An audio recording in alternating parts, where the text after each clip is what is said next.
Beans and rice have always been a staple in my house, and today I'm going to show you my spin on loaded baked beans and rice. There are no set amounts of any of these ingredients. Basically, you just add as much as you would like. And I'm starting by sauteing some green bell pepper and some onion and corn. I did use about a cup of corn that I'm sauteing with the bell pepper and onion. You don't have to saute the corn, but I think it just gives it a better flavor. And after that's done, I'm going to set that aside, and in another pot on very low heat, I'm going to put in 1 cup of tomato sauce, 1 can of black beans that I have drained and rinsed very well, and some leftover rice that I made the day before. That's probably about 2 cups. And into that I'm going to put the corn, bell pepper, and onion and mix that all together.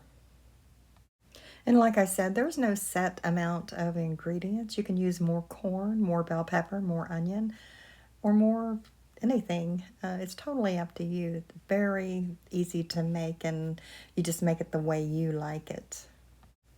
To that, I'm going to add a 1/2 teaspoon of salt, 1/4 teaspoon of pepper, 1/2 teaspoon of garlic powder, 1/2 teaspoon of onion powder, 1/2 teaspoon of cayenne pepper, and a tablespoon of brown sugar.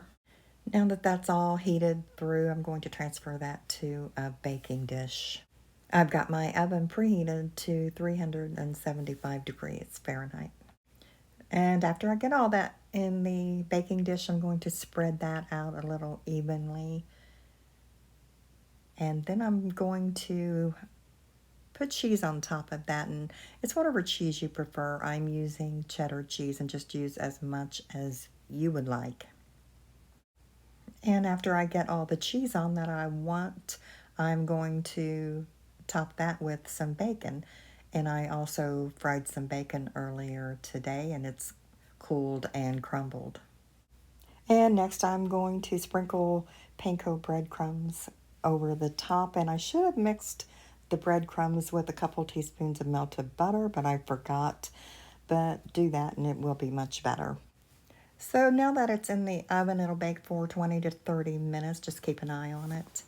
And when the cheese is bubbly, the breadcrumbs are brown, then it's ready. And while that's baking, I have some sliced Italian bread, and I'm going to butter both sides and brown that in a saute pan. I've also made a couple hard-boiled eggs, and this is all ready. I've sliced a couple tomatoes, and this looks delicious. Towards the end of the video, I have pictures of the actual ingredients that I used, but like I said, there are no set amount of ingredients.